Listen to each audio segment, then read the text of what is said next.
Welcome to my YouTube channel jobs and career में।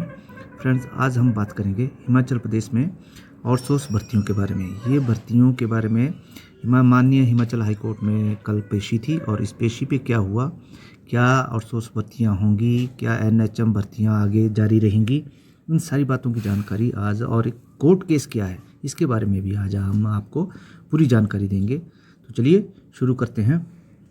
तो आज न्यूज़ भी लगी है, आउटसोर्स भर्तियों पर रोक जारी रहेगी। जितनी भी आउटसोर्स भर्तियां हैं, ये इन पे जो रोक है वो माननीय हाई कोर्ट ने स्टे लगा रखा था, वो स्टे जो है जारी रहेगा, अभी भी जारी रहेगा। मतलब अभी ये भर्तियां, अभी भी इनके भर्तियों का होने का कोई भी चांस नहीं है। हाई कोर्ट ने कहा आउटसोर्स नीति से संविधान की अवहेलना नहीं, शोषण भी किया जा रहा है। मतलब कोर्ट मान रहा है कि भाई इससे संविधान की भी कोई अवहेलना नहीं हो रही है, और ये भी मान रहा है कि शोषण भी हो रहा है, इसकी आड़ में जो है शोषण भी हो रहा है। हिमाचल प्रदेश में किसी भी विभाग में आउटसोर्स पर कोई भर्तियां नहीं होंगी। हाई कोर्ट ने बुधवार को हिमाचल सरकार की दरख्वास्त खारिज कर आउटसोर्स भर्तियों पर रोक जो है जारी लगी। सरकार ने इस पे जो है माननीय हाई कोर्ट से वो ढील मांगी थी कि हमें इसमें छूट दी जाए, मगर कोर्ट ने अभी भी इस पे स्टे ही लगा रखा है। मुख्य न्यायाधीश गुरमीत सिंह संधवालिया और न्यायाधीश सत्यन वैद, ये जो सत्यन वैद है ये बड़े स्ट्रिक्ट डिसीजन देने के लिए कुख्यात है। तो इनकी खंडपीठ ने कहा है कि सरकार यह पॉलिसी संविधान के अनुच्छेद 16 की अवहेलना है। जो ये पॉलिसी है, कोई अनुच्छेद 16 है, उसकी जो अवहेलना है, ये जो पॉलिसी है आउटसोर्स पॉलिसी जो है, तो एक तो ये उन्होंने कल क्लियर किया है। इसके तहत शोषण किया जा रहा है और समाज में सभी वर्गों को बराबरी का मौका नहीं दिया जा रहा है। अब इसमें ये सही है कि जब ये भर्तियां हो जाती हैं तो इसमें समानता का अधिकार का हनन होता है, क्योंकि भाई भतीजावाद भी चलता है, एलिजिबल कैंडिडेट रह जाते हैं और बाकी लग जाते हैं। खंडपीठ ने कहा कि आउटसोर्स नीति सीमांत है, सरकार आउटसोर्स के बजाय स्थायी नौकरी का प्रावधान करे जिससे जिम्मेदारी सुनिश्चित की जाए। कोर्ट ने कहा आउटसोर्स भर्तियों की प्रक्रिया में पारदर्शिता नहीं अपनाई जाती। ये क्लियर है कि भाई जो आउटसोर्स भर्तियां होती हैं इनमें पारदर्शिता नहीं होती है, कंपनी में के थ्रू ये भर्तियां होती हैं, भाई भतीजावाद चलता है, ठीक है ना। तो ये तो है। एक कल्याणकारी राज्य होने के तहत सरकार को कम से कम स्वास्थ्य महकमे में नर्सों की आउटसोर्स भर्तियां नहीं करनी चाहिए।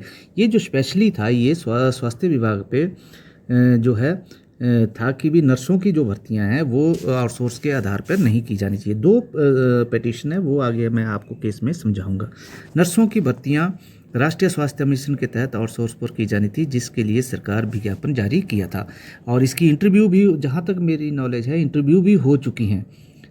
इसके बारे में याचिकाकर्ता ने अदालत में बताया कि R&P रूल्स के तहत प्रदेश में नर्सों की पदों की भर्तियां सीधे 45% बैच वाइज आधार पर और बाकी लिखित परीक्षा करवाई जाती है, लेकिन यहाँ ऐसा नहीं किया जा रहा है। कंपनियां इलेक्ट्रॉनिक्स कॉरपोरेशन में सूचीबद्ध हैं, ये एजेंसियां खुद ही कटघरे में हैं।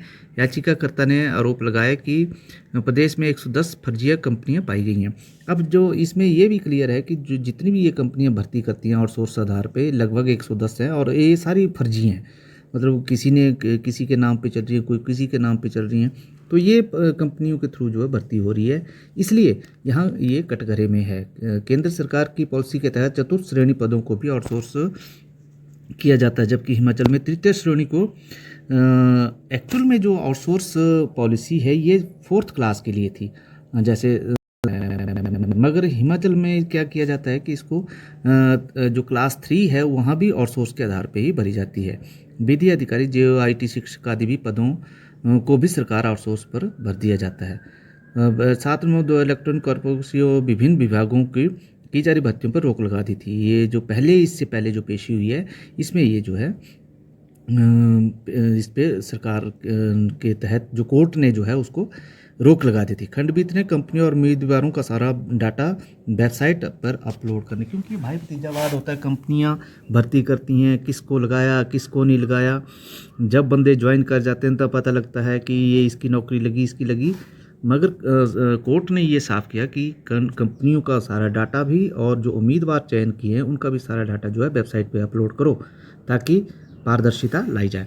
अच्छा, अब बात कर लेते हैं कोर्ट की, कोर्ट में केस के बारे में। तो ये जो केस है वो दो जो पेटिशन्स है इसमें 74 और इस तरह से पेटिशनें दायर की गई हैं माननीय हाई कोर्ट में। अब जो इसकी जो डिटेल है वो इस तरह से है कि भी पिटिशन, ये कोई बाल कृष्ण है, एड्रेस है मेघराम विलेज दीमो सराय तहसील चौपाल डिस्ट्रिक्ट शिमला। इसने ये जो CWP यानी रीट पिटिशन है ये 74 दायर की हुई है और इसके साथ इनके जो वकील हैं वो भी अभिमन्यु राठौर, पूनम गहलोत और अभिमन्यु राठौर ने इसको सुनवाई में हिस्सा लिया। और इसकी जो कल 2 तारीख 2025 को जो सुनवाई हुई माननीय हाई कोर्ट में, उसमें क्या किया गया कि सरकार से जवाब मांगा गया था। सरकार जवाब देने में जो इनकी तरफ से अनूप रतन जी एडवोकेट जनरल है वो भी पेश हुए थे। तो ये जो है उसको जवाब देने में असमर्थ रहे और जो है कोर्ट का जो टाइम है वो जो सरकार को टाइम दिया था वो ओवर हो चुका है। अब बात करते हैं कि नेक्स्ट हियरिंग कब होगी। नेक्स्ट हियरिंग जो होगी वो 8/1 को दोबारा से ये कोर्ट में लिस्ट होगा ये केस। तब तक 8 जनवरी तक इस पर रोक जारी रहेगी। और जो केस की जो लिस्टनिंग है, जो डिसीजन है, जो ऑर्डर होंगे वो भी हम आपको टाइम टू टाइम अपडेट करते रहेंगे, क्योंकि ये जो केस है जब तक ये फाइनल नहीं होता, स्टे नहीं उठता, ये भर्तियां जो हैं नहीं हो सकती हैं और ये होंगी भी नहीं जहाँ तक उम्मीद है। अगर कोर्ट में ये लंबा चला केस तो इन भर्तियों का होना भी, क्योंकि कोर्ट ये भी मानता है कि इसमें समानता के अधिकार का हनन किया जा रहा है, कंपनियां फ्रॉड है, जो कैंडिडेट लगे उनका कोई ब्यौरा नहीं बताया, किसकी मेरिट बनी किसकी नहीं बनी है। तो इस हिसाब से ये फंसती हुई भर्तियां नज़र आ रही हैं आगे भी, मगर हम इस पे नज़र रखे हुए हैं और टाइम टू टाइम जैसे भी कोई भी इन्फॉर्मेशन होगी वो आपके पास हम शेयर करते रहेंगे। तब तक आप हमारे चैनल को देखते रहिए। थैंक यू वेरी मच, धन्यवाद।